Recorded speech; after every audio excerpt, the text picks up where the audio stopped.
Erev Tov, nous avons pour ce Shabbat deux parachiotes réunis, Behar, Bechukotai, qui sont finalement les dernières parachiotes du troisième livre de Vaikra ou Torah Kohanim.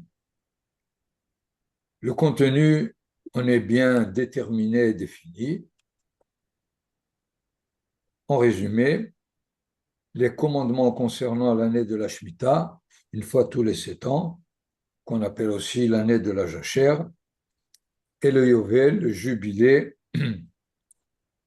un an tous les 50 ans.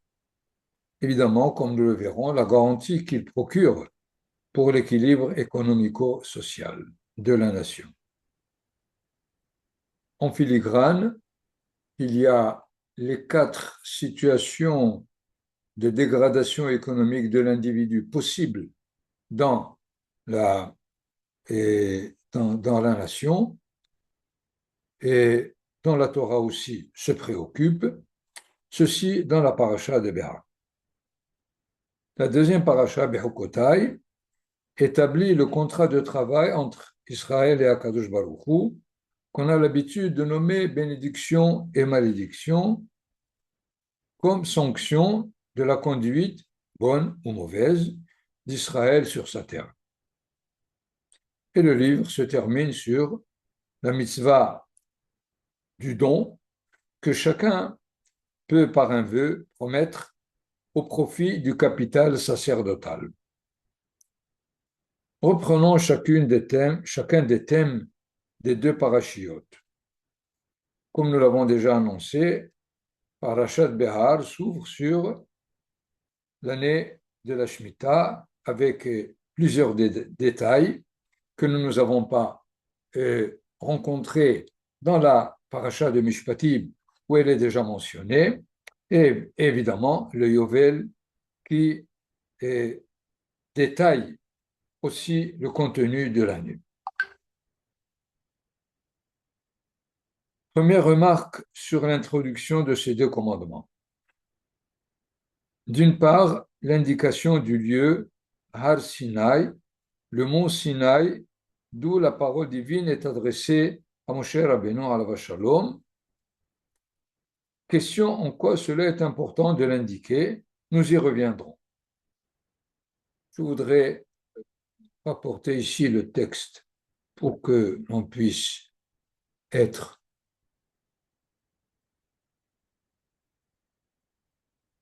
Voilà, nous l'avons. Vaidaber Adonai el Moshe behar Sinai lemor, dès le premier verset. Et c'est un verset unique, spécifique au niveau de l'introduction d'une mitzvah. On a l'habitude, Vaidaber Adonai el Moshe lemor, daber el bnei Israël. Et là, l'indication, l'emplacement d'où la parole est adressée a posé une question à tous les mefarshim, à tous les commentateurs, et avant de poser et la question et la réponse, je voudrais rapidement passer au deuxième verset dans la formulation Daber el bnei Israël ve'amarta alehem ki tavo el haaretz asher ani noten lachem ve'shaveta haaretz shabbat l'Adonai. Parle aux enfants d'Israël et dis-leur, quand vous serez rentrés dans le pays que je vous donne, la terre sera soumise à un chômage en l'honneur de l'Éternel.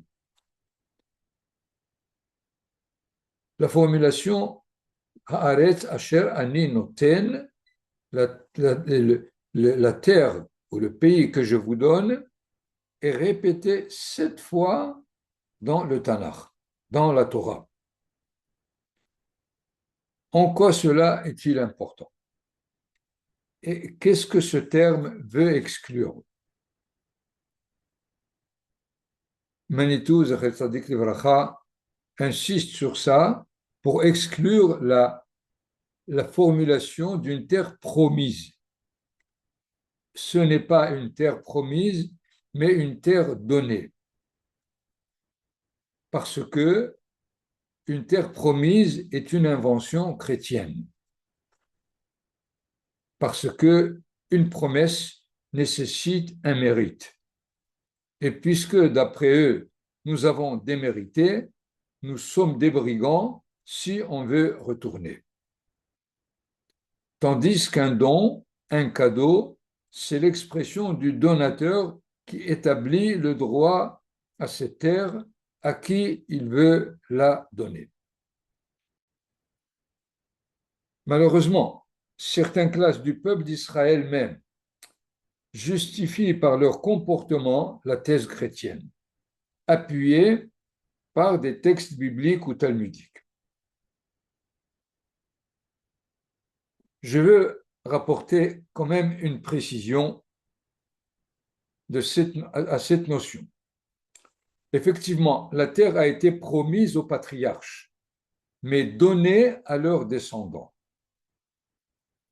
Quand s'est produit le passage de la promesse au don? Chaque patriarche, Dieu lui dit Venatati lecha ulzaracha aharecha. A priori, lecha ulzaracha dit à Abraham et à Yitzhak inclut Ishmaël et Esav. Mais à partir du moment où Yaakov Avinu mérite le nom d'Israël, cette formule disparaît et nous serons et nous allons entendre dans le dans le programme de la sortie d'Égypte que Akadosh Baruch Hu annonce à Moshe Rabbeinu dans le verset Ve'otseti etchem ve'itzalti ve'ga'alti ve'lakahti ve'heveti, les 5 termes de la sortie d'Égypte. À ce propos, il est dit Venatati ota halachem morasha ani Adonai.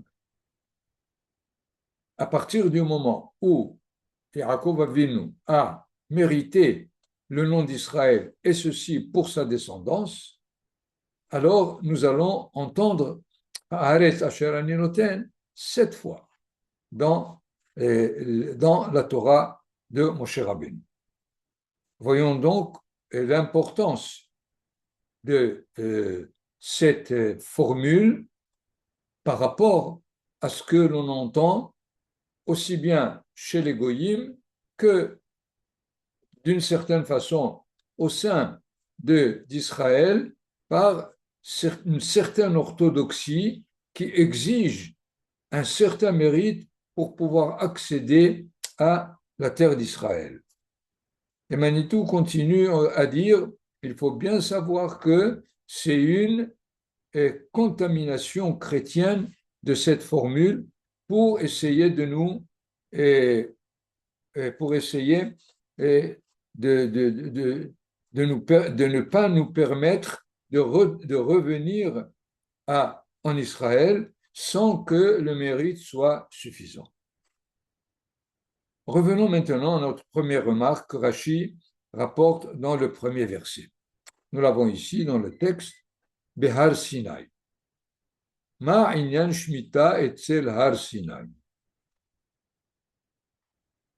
Que vient faire la mitzvah de la Shemitah? Pourquoi faut-il préciser Har Sinai? Kol ha-mitzvot ne'emru mi-Sinai. Cette formule, nous allons la trouver aussi bien dans la fin de la paracha de Bechukotai, dans la fin du chapitre qui formule le contrat entre Israël et Akadosh Baruch Hu, ou la sanction de leur conduite. Et voilà que spécifiquement, par rapport à la Shemitah, il est dit Vaidaber Adonai el Moshe behar Sinai lemor. Réponse est là. Ma Shemitah ne'emru klaloteha ufratoteha vedigdukeha misinai, af kulam ne'emru klalotehen vedigdukehem misinai. De la même façon que la Shemitah aussi bien ses principes et ses détails et ses et particularités sont donnés à partir du Sinaï, Afkulam, toutes les mitzvot sont dans la même catégorie ou caractéristique que tous les principes et les détails sont Mishinai. Ou Bahakatu Velimed.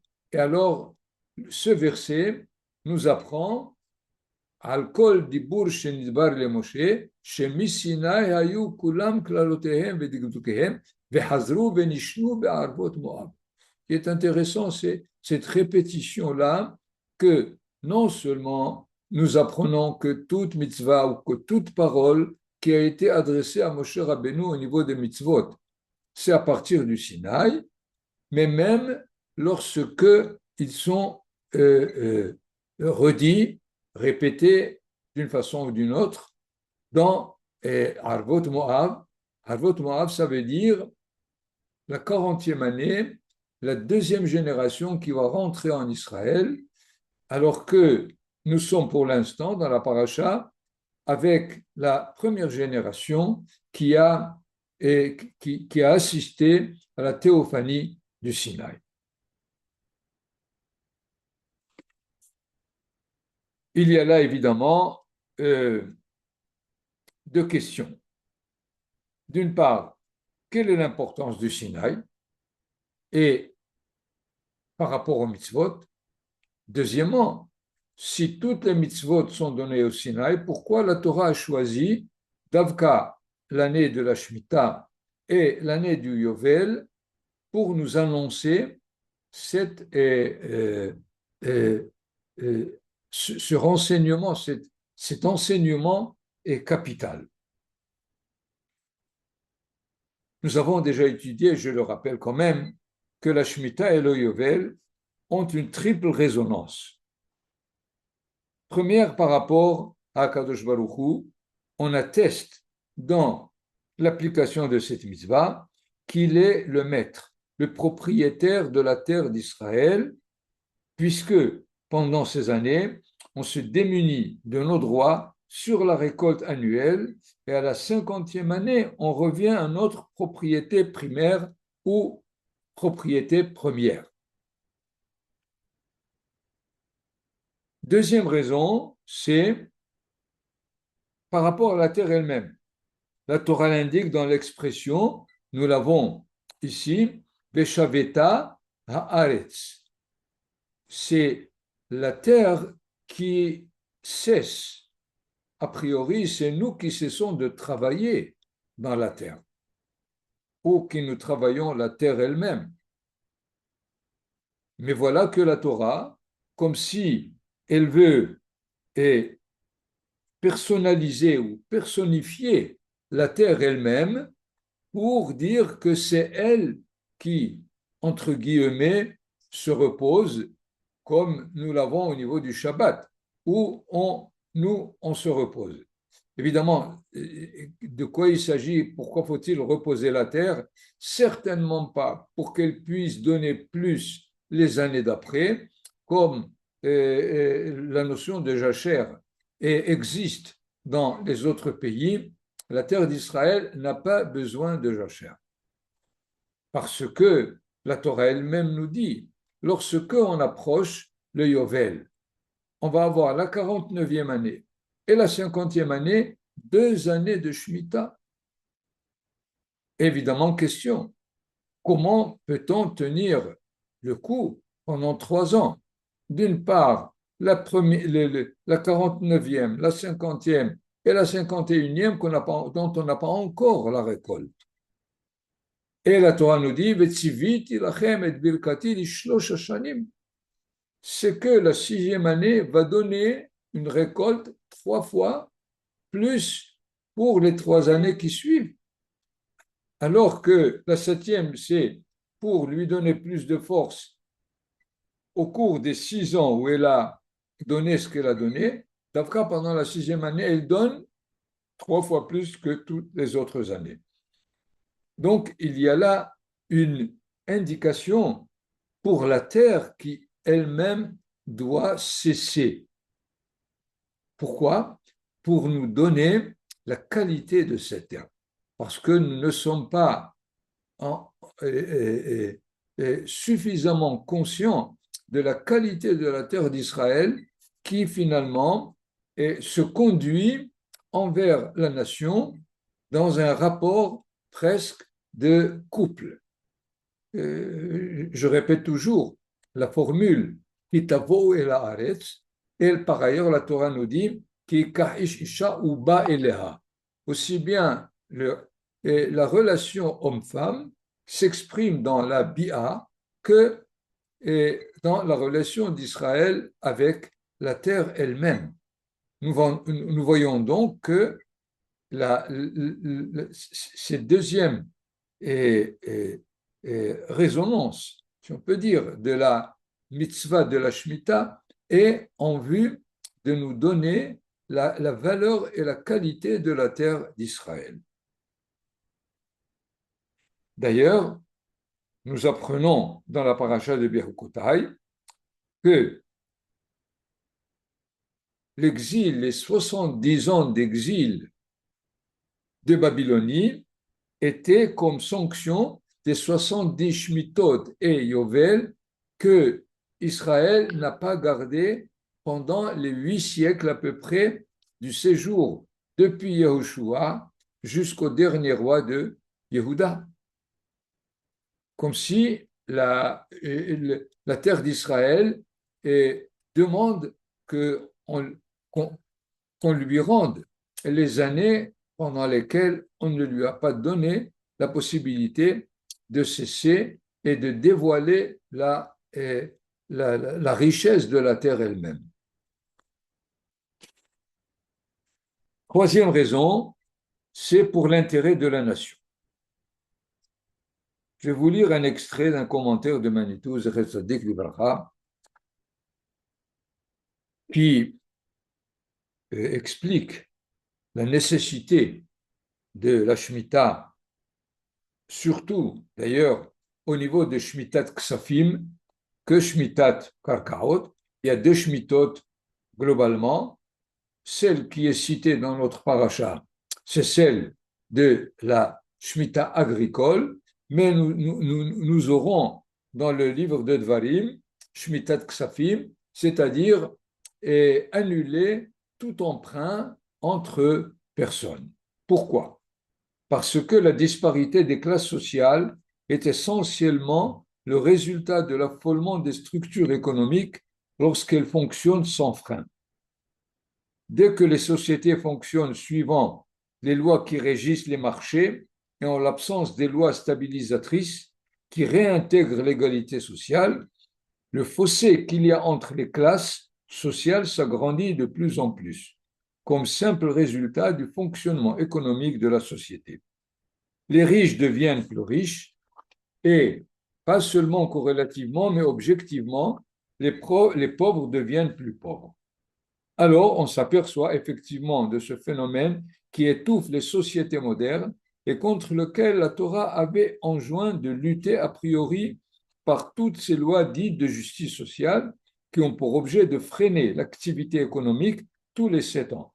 Et ensuite, à un niveau beaucoup plus global, tous les 50 années au jubilé, où il y a une remise en jeu de l'égalité sociale à tous les niveaux.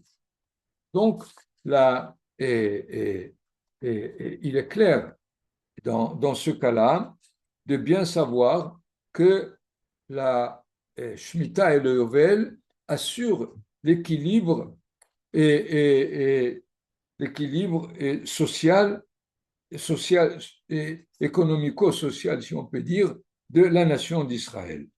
D'ailleurs, dans les Pirkei Avot, on nous dit Galoud balaolam al avodah zara al gilo ha'arot ve'al shfichut damim. C'est plus ou moins clair si les trois fautes tellement importantes sont vécues par une société, cela démontre complètement l'ordre possible minime qui peut assurer une survie à la société elle-même.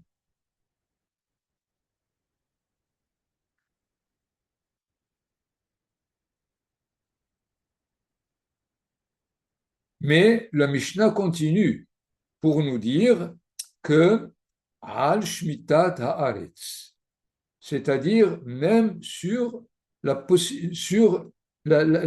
avera de la shmita, alors que la shmita, il n'y a ni karet, ni skila, ni rien du tout. C'est une mitzvah. Mitzvah ta'aseh, comme Kriyat Shema ou comme d'autres. Et alors, pourquoi une sanction tellement grande par rapport à la Shemitah qui, si elle n'est pas observée, elle implique l'exil? Par rapport à l'intérêt de la nation, évidemment, si la nation augmente les différences entre riches et pauvres, il n'y a plus de nation possible. Il faut démonter tout l'appareil national et c'est ce qui implique l'exil. Dans ce sens, on pourrait dire inversement que finalement, pendant l'année de Shemitah, on pratique un exil positif. C'est-à-dire comme s'il était nécessaire d'expérimenter l'étrangéité, la guéroute que l'on a en exil, puisqu'en exil on est guerre, on est des étrangers chez les autres. C'est évidemment l'étranger qui est poursuivi, une, une guéroute shlélite, une guéroute négative, alors que pendant l'année de la Shemitah, nous avons et nous expérimentons cet exil positif au sein de notre pays pour assurer notre stabilité, notre pérennité dans la terre d'Israël.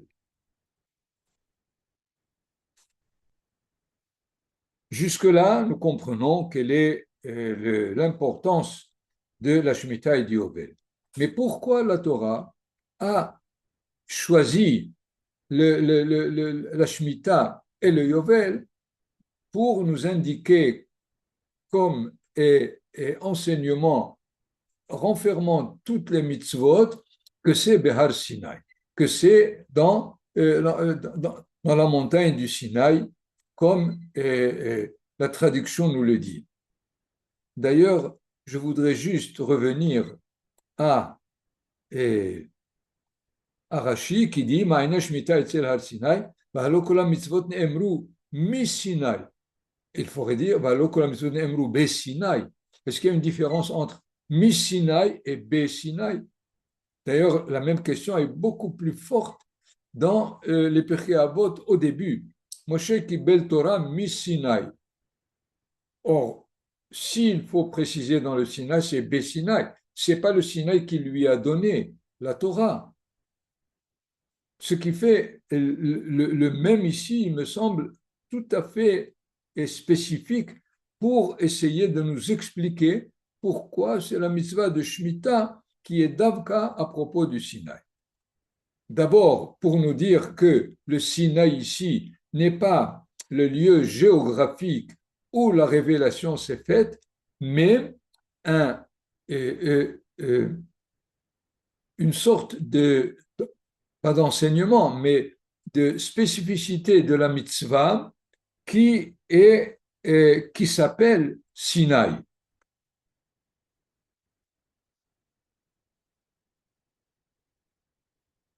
Nous avons donc comme élément premier de cet enseignement dans la révélation, dans la théophanie du Sinaï, où les contenus sont multiples, mais il y a un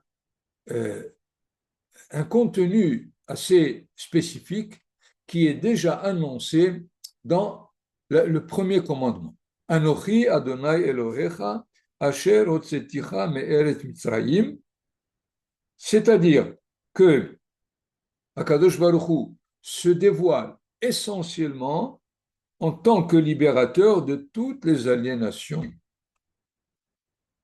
beaucoup plus qu'en tant que créateur.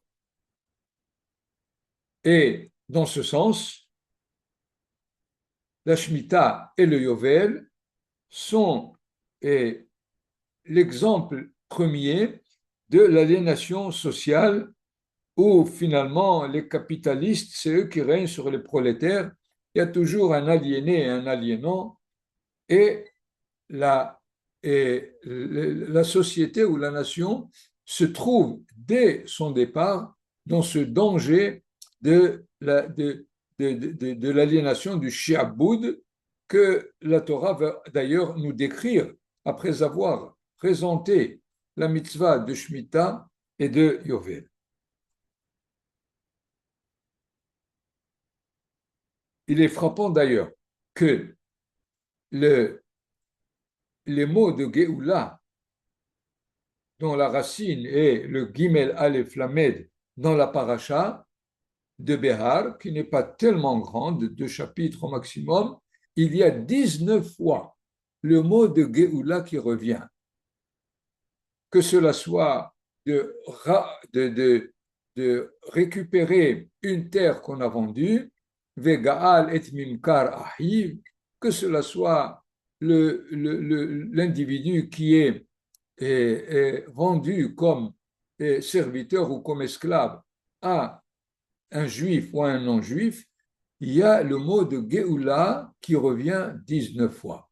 C'est-à-dire que la Torah du Sinaï, c'est-à-dire la Torah de la liberté, de la libération, du salut, qui est quelque chose de fondamental pour l'individu autant que pour la société. Si c'est ainsi, donc, Kol mitzvot ne'emru mi Sinaï, toutes les mitzvot ont été indiquées à partir du niveau de Sinaï. Cela d'ailleurs peut répondre à la question qu'on a posée à propos de la Mishnah. Moshe Kibel Torah mi Sinaï, ça veut dire que c'est une Torah que Moshe Rabbeinu a acquis à un niveau du contenu essentiel des mitzvot. Le contenu premier, c'est le contenu de la Géoula. Et dans ce sens, toutes les mitzvot ont pour but de faire sortir aussi bien le peuple d'Israël de tout esclavage, de toute aliénation, à la limite l'apprendre à l'humanité comment sortir de toutes les aliénations qui constituent, et comme nous le savons, toutes les nations à partir de leurs tensions et de toutes les luttes intérieures entre les nations à cause du phénomène de l'aliénation elle-même. D'ailleurs, après les mitzvot de Shemitah et du Yovel, la Torah rapporte 4 situations de dégradation au niveau économique de l'individu, du simple citoyen. Au début, il vend son immobilier pour pouvoir subsister. Ensuite, ça ne lui suffit pas, il a besoin d'emprunts. Mais voilà qu'il se dégrade encore plus et il est proposé à l'esclavage, ou bien chez le Ben Israël, ou bien même dans un cas tellement dégradant où,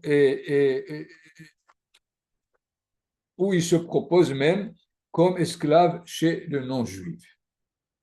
Donc, nous voyons que l'importance de la Shemitah et du Yovel dans la société d'Israël, mais en plus, pourquoi la Torah a choisi ces mitzvot pour les mettre sous le signe de Behar Sinai,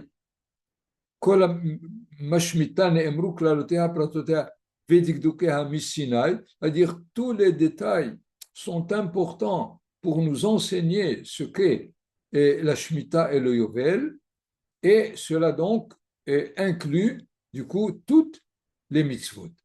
Et ceci a été encore redit dans l'Arvot Moav pour la deuxième génération, qui, elle, évidemment, va rencontrer le problème de façon pratique parce qu'elle va rentrer en Israël.